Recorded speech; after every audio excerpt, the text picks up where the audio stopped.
अस्सलाम वालेकुम दोस्तों, मेरे प्यारे भाइयों, आप लोगों को बड़ी ब्रेकिंग न्यूज़ आगाह करते चले जाएंगे कि पाकिस्तान में आज रात आखिरी रात होगी तो पाकिस्तान में बड़ा खतरा आ चुका है। दोस्तों, महकमा मौसमियात ने पाकिस्तानियों को बहुत बड़ा खतरनाक हाई अलर्ट जारी कर दिया। तो वीडियो के अंदर आपको मुकम्मल आप लोगों को तफसील आप लोगों को मिलेगी कि दोस्तों पाकिस्तान में आज रात को क्या होने वाला है, कि ये पाकिस्तान में आखिरी रात होगी। तो वीडियो के अंदर आपको मुकम्मल आप लोगों को तफसील आप लोगों को बताएंगे।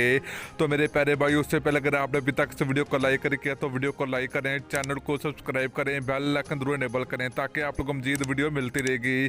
तो चलिए मेरे प्यारे भाइयों, आप लोगों को बताते चले कि पाकिस्तान में पिछले 5-6 दिन से लगातार मूसलाधार बारिशें हो रही हैं। तो दोस्तों पाकिस्तान में आज रात को दोस्तों आखिरी रात हो गई, क्योंकि दोस्तों आज रात ही जो कि पाकिस्तान में मूसलाधार बारिश हो सकती है और अगले आने वाले दिनों में पाकिस्तान में रात के दिन दोस्तों कोई भी बारिश होने का इम्कान नहीं है।